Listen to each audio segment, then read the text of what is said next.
नमस्कार बंधुओं। वर्तमान समय में अधिकतर सरकारी, अर्ध सरकारी, गैर सरकारी संस्थान, कार्यालय या दफ्तर एक समस्या या दूसरे शब्दों में कहें तो बीमारी में जकड़े हुए हैं, और वो है जाति एवं धर्म की पहचान के प्रतीक। क्या ऐसे कार्य क्षेत्रों में इन धार्मिक पहचानों की कोई आवश्यकता है, जहां हर वर्ग के व्यक्ति को अपनी आवश्यकता के अनुसार एक बार अवश्य ही जाना पड़ता है? याद रखिए कि धर्म एक व्यक्तिगत मामला है, जिसकी ना तो सार्वजनिक स्थानों पर कोई जरूरत है और ना ही महत्व। देश का निर्माण समाज से होता है, और समाज के निर्माण की प्रमुख इकाई है मानव। यदि एक मानक स्तर पर देखें तो एक समान, सुंदर, सुव्यवस्थित समाज का निर्माण समानता, स्वतंत्रता एवं सभ्यता के आधार पर होता है, न कि धर्म एवं जाति के नाम पर। परंतु क्या वाकई में हम ऐसे परिवेश में रह रहे हैं जहां समता, बंधुत्व एवं समृद्धि समान रूप से विद्यमान है? यदि हम व्यवहारिक रूप से विचार करें एवं अपने आसपास के वातावरण को देखें तो अधिकतर स्थानों पर जाति एवं धार्मिक भेदभाव के उदाहरण देखने को मिल ही जाएंगे, और ये धर्म व जाति की खाई प्रति व्यक्ति परिवर्तित होती रहती है। ऐसा नहीं है कि ये जातीय एवं धार्मिक भेदभाव वर्तमान समय में प्रारंभ हुआ है। यह नासूर हमारे देश में कई वर्षों से चला आ रहा है और दिन प्रतिदिन बढ़ ही रहा है। आप इसका अनुभव अपने बाल्यावस्था अर्थात बचपन से ही करते आए होंगे। जाति एवं धर्म के आधार पर विद्यालयों, हॉस्पिटल, सरकारी एवं गैर सरकारी दफ्तर अर्थात कार्यालयों में लोगों को अक्सर भेदभाव का सामना करना पड़ता है। ये क्षेत्र इतना बृहद है कि इसका निष्कर्ष किसी सामान्य चर्चा में नहीं निकल सकता, लेकिन आज इस वीडियो में इसके केवल एक अंश पर विचार करते हैं, और वो है सरकारी, गैर सरकारी कार्यालयों में जाति, धर्म के पहचान प्रतीकों के प्रभाव एवं साधारण जन को उनसे होने वाली परेशानियां। वैसे तो ये समस्या आम है, लेकिन गौर किया जाए तो देश में असमानता के सबसे मुख्य कारणों में से एक है। इससे कोई भी अछूता नहीं है। कैसे?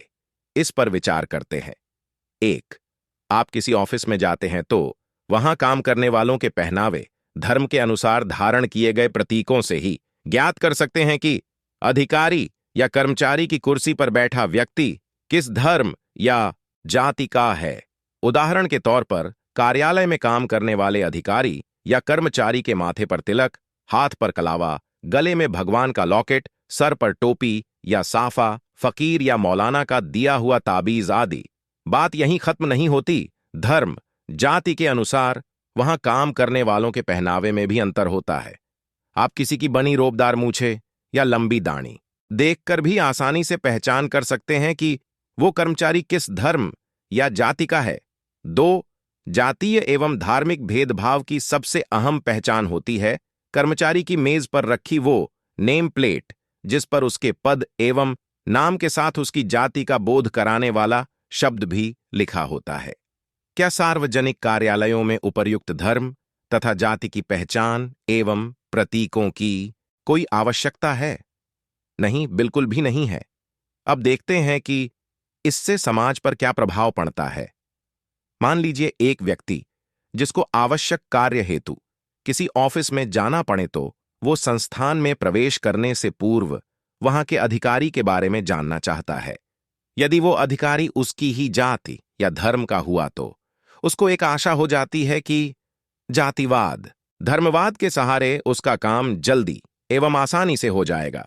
इसके लिए वो व्यक्ति जब अधिकारी या वहां के कर्मचारी के कार्यालय में प्रवेश करता है तो उसकी नजर सर्वप्रथम मेज पर रखी नेम प्लेट पर जाती है, और वो सबसे पहले उसकी जाति को देखता है।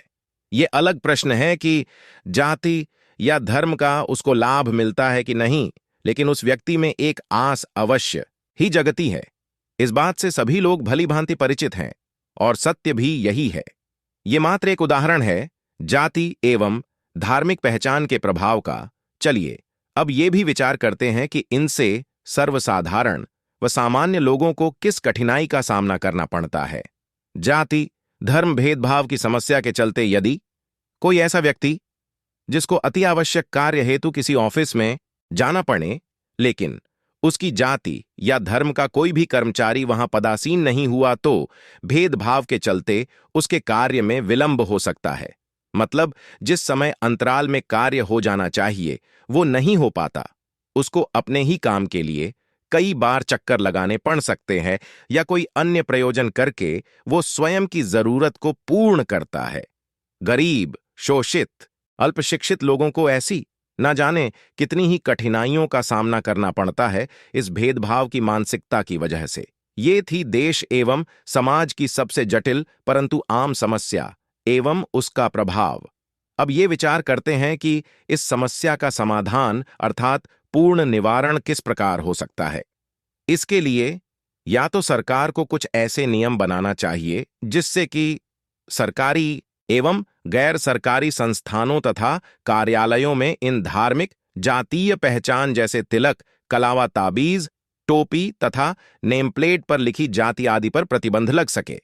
दूसरा यह कि हमें इस जातीय, धार्मिक भेदभाव को मिटाने के लिए स्वयं प्रयास करना होगा, जिसकी पहल हमें खुद से ही करनी होगी। इन पहचानों को त्याग कर, खासकर बड़े बड़े संस्थानों तथा ऑफिसेज में, जिससे एक समान, सुव्यवस्थित, विकसित समाज एवं देश का निर्माण हो सके तथा धर्म व जाति के आधार पर किसी का भी असमानता के नाम पर शोषण ना हो। यदि आप एक जिम्मेदार नागरिक हैं तो आपको अपने कर्तव्यों का पालन करना होगा, देश हित में एक नवनिर्मित विकसित राष्ट्र के लिए।